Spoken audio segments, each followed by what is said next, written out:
think I'm starting to understand what I've started labeling popcore.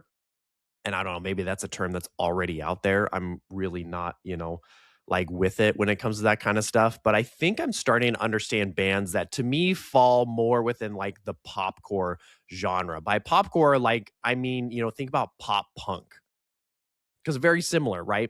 Bands like Blink 182 and, a lot of those pop punk bands that, were coming up in the late 90s, early 2000s.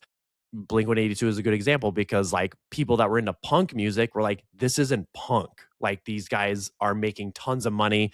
This isn't punk. This doesn't count. So it was labeled pop punk because it was like more palatable for the average person to listen to.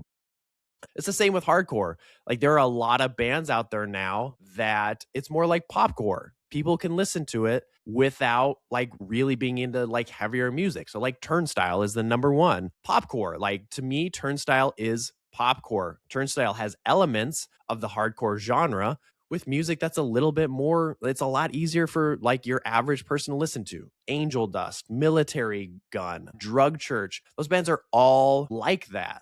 They show up in the hardcore genre, but then when you listen to them, people are like, oh, it's not hardcore. But they have elements of hardcore. A lot of these guys like all grew up listening to hardcore and their old stuff is hardcore, but then it evolves into more of this popcore. And I think I'm kind of starting to get it.